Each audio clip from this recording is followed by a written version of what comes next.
السلام علیکم ورحمۃ اللہ وبرکاتہ۔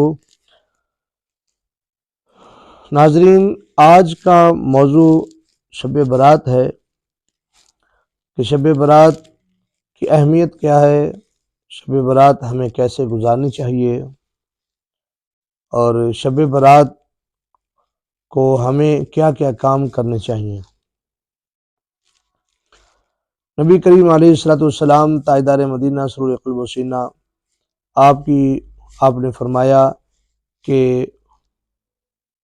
کچھ راتیں ایسی ہیں جن راتوں میں اللہ تعالیٰ دعاؤں کو قبول فرماتا ہے اور دعاؤں کو رد نہیں کرتا۔ اس میں ایک رات یکم رجب کی رات ہے، اور دوسری رات شب برات کی رات ہے، 15 شعبان المعظم کی رات، اور تیسری رات شب قدر کی ہے، چوتھی رات عید الفطر کی ہے، پانچویں رات عید الاضحیٰ کی ہے، اور چھٹی رات جمعہ کی رات ہے۔ ان راتوں کو اللہ تعالیٰ دعاؤں کو قبول فرماتا ہے، اس کی بارگاہ میں مانگی ہوئی دعاؤں کو اللہ تعالیٰ رد نہیں کرتا۔ تو اس فضیلت والی راتوں کے اندر شب برات کا ذکر بھی آیا ہے۔ تو مختلف احادیث کے اندر، درجنوں کتابوں کے اندر، درجنوں احادیث کے اندر، اور کئی صحابہ کرام سے درجنوں ائمہ احادیث نے بہت ساری احادیث صحابہ کرام سے نقل فرمائی ہیں شب برات کی اہمیت کے بارے میں۔ حضرت سیدہ عائشہ صدیقہ رضی اللہ تعالیٰ عنہ فرماتی ہیں کہ میں نے 15 شعبان کی رات کو حضور علیہ السلام کو اپنے بستر پہ دیکھا نہیں تھے، تو میں حضور علیہ السلام کو تلاش کرنے، آپ کا پتہ لینے، آپ کو ڈھونڈنے نکلی۔ تو میں نے جنت البقیع میں قبرستان میں حضور علیہ السلام کو گڑ گڑا کر اللہ کی بارگاہ میں دعا مانگتے دیکھا۔ حضور علیہ السلام جب دعا سے فارغ ہوئے تو فرمایا، اے عائشہ، تو جانتی ہے کہ یہ کون سی رات ہے؟ فرمایا کہ اس رات اللہ تعالیٰ بنو قلب کی بکریوں کے بالوں سے زیادہ اللہ تعالیٰ گناہگاروں کو جہنم سے آزادی عطا فرماتا ہے۔ اور اسی طرح فرمایا کہ اس رات اللہ رب العالمین پروردگار عالم جل مجدہ الکریم اپنی خاص رحمت کے ساتھ آسمان دنیا پر اللہ تعالیٰ اپنی خاص رحمت کے ساتھ رب العالمین پروردگار عالم نزول جلال فرماتا ہے، اور آواز آتی ہے، ندا آتی ہے کوئی مجھ سے بخشش مانگنے والا کہ میں اس کو بخش دوں، ہے کوئی مجھ سے اولاد مانگے میں اس کو اولاد عطا فرماؤں، ہے مجھ سے کوئی رزق مانگے میں اس کو رزق عطا فرماؤں، ہے مجھ سے کوئی مصیبتوں سے چھٹکارا مانگے میں اس کو عافیت عطا فرماؤں، ہے کوئی مجھ سے میری رحمت کا سوال کرے میں اس کو رحمت عطا فرماؤں۔ اور یہ سلسلہ، یہ صدائیں اسی طرح غروب آفتاب 14 سے لے کر اور پوری رات یہ صدائیں، یہ ندائیں آتی رہتی ہیں، اور طلوع فجر تک اسی طرح اللہ تعالیٰ کی رحمت اپنے بندوں کو پکارتی ہے۔ خوش قسمت ہیں وہ لوگ جو اس رات خود بھی اپنے بچوں کو، اپنے گھر والوں کو اللہ کی بارگاہ میں سجدہ ریز ہونے کی، اس کی عبادت کی تلقین کرتے ہیں اور اللہ سے گڑ گڑا کے مانگتے ہیں۔ آپ دیکھیں کہ ہمیں نوکری کی ضرورت ہو، ہمیں جاب کی ضرورت ہو، ہم بہت ساری کمپنیوں میں، بہت ساری مختلف جو ہے وہ اداروں میں ہم اپلیکیشن دیتے ہیں، درخواست دیتے ہیں روزگار کے لیے، تو پھر دیکھتے ہیں کہ وہ پتہ نہیں منظور ہوتی ہے کہ نہیں۔ تو اس رات اللہ کی بارگاہ میں درخواست دیں۔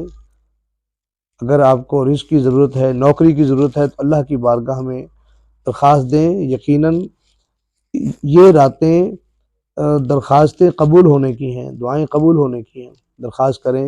اگر آپ کو رزق کی ضرورت ہے، نوکری کی ضرورت ہے، پریشان ہیں، آپ کو مقروض ہیں، قرضے سے خلاصی چاہتے ہیں، آپ کو اولاد کی ضرورت ہے، اولاد ہے تو اس کی خیر اور اس کے نیک اللہ کی بارگاہ میں ان کو نیک راستے پر چلانے کی خواہش ہے، اللہ سے مانگیں، اللہ سے دعا کریں، اللہ تعالیٰ آسانیاں پیدا فرمائے گا۔ اور یہ درخواست آج اللہ کی بارگاہ میں کریں، اور انشاءاللہ وہ مالک ہے، خالق ہے، وہ ساری کائنات کا وہ پیدا کرنے والا ہے، اور سب کا وہ مالک ہے، اور وہ عطا کر سکتا ہے، اور وہ عطا کرے گا، اور اس رات کسی کو وہ خالی نہیں موڑتا۔ تو میرے دوستو، اللہ رب العالمین پروردگار عالم نے جب پرندوں کو پیدا فرمایا تب پرندوں کو اللہ تعالیٰ نے ہتھیار عطا فرمایا، اڑنا۔ پرندہ جب اس کو بھوک لگتی ہے تو وہ اڑتا ہے رزق کی تلاش کے لیے، جہاں کہیں اس کو نظر آ جائے رزق، وہ اڑ کر وہاں تک پہنچتا ہے۔ پرندے کو کہیں سے کوئی خطرہ ہو وہ وہاں سے اڑ جاتا ہے، وہ اپنا اڑنے کا ہتھیار استعمال کرتا ہے۔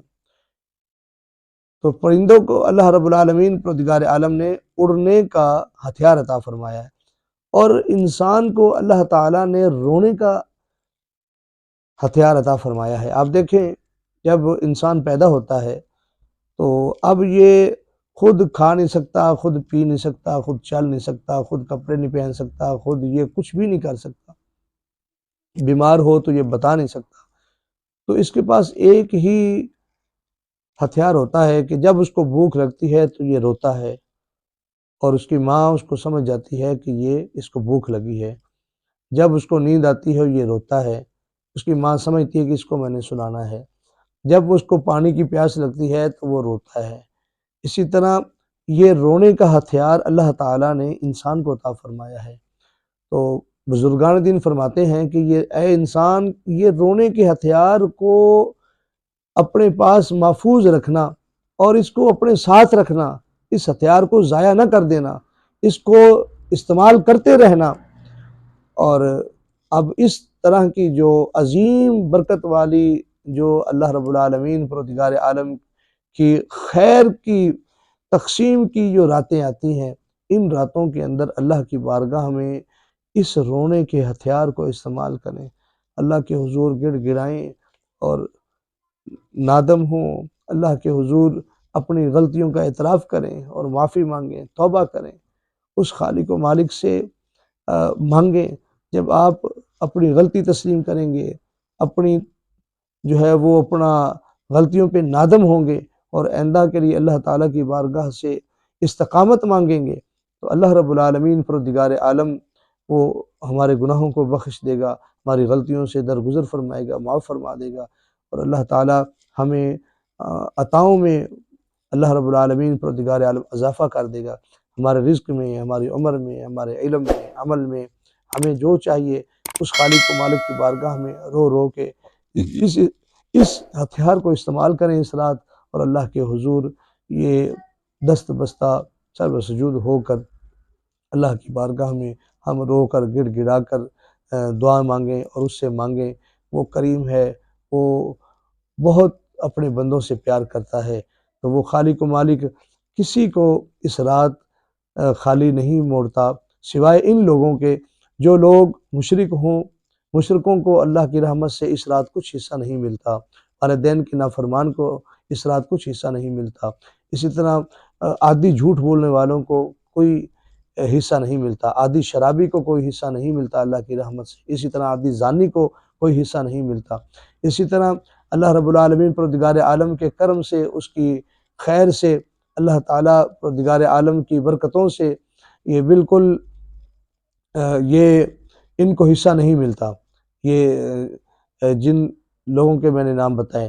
اور جو کینہ اپنے بھائیوں کے لیے دل میں بغض و عناد رکھیں، کینہ رکھیں، انہیں بھی اللہ کی رحمت سے کوئی حصہ اس رات بھی نہیں ملتا۔ اس عظیم رات کے اندر جب سب کی بخشش ہو رہی ہوتی ہے تو اس رات وہ بھی محروم رہتا ہے، اور جس نے کسی کا دل دکھایا وہ بھی محروم رہتا ہے۔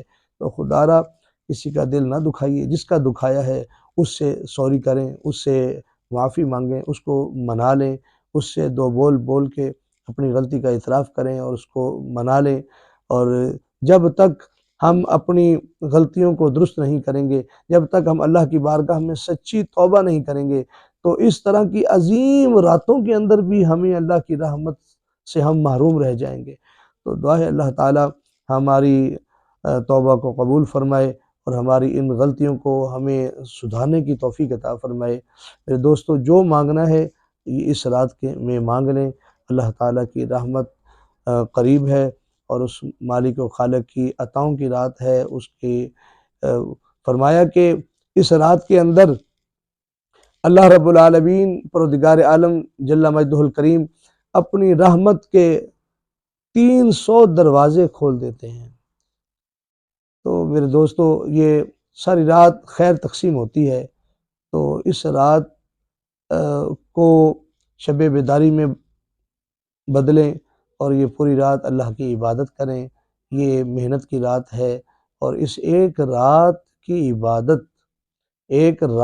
عبادت اور رمضان المقدس کے علاوہ پورے سال کی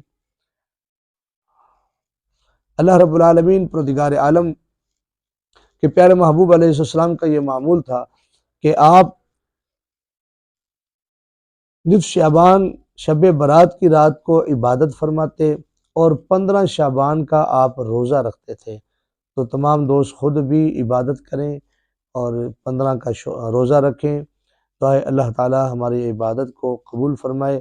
ابھی سے ہمارا دل عبادت میں لگ جائے گا، ابھی سے ہم روزے رکھنے شروع کر دیں گے، کیونکہ حدیث مبارکہ کے اندر آتا ہے رمضان کے علاوہ اللہ کے محبوب علیہ السلام سب سے زیادہ جس مہینے میں روزے رکھتے تھے وہ شعبان کا ہوتا تھا۔ تو شعبان میں حضور اسلام کثرت کے ساتھ اسی طرح روزے رکھتے رکھتے رمضان کے ساتھ ملا دیتے تھے، اور آگے تاکہ رمضان میں روزے رکھنے آسان ہوں اور اللہ تعالیٰ کی رحمتوں اور اس کی برکتوں، اس کے کرم کے حصول آسان ہو۔ تو دعا ہے اللہ تعالیٰ ہمیں شب برات کی ہماری عبادت کو قبول فرمائے۔ السلام علیکم ورحمۃ اللہ وبرکاتہ۔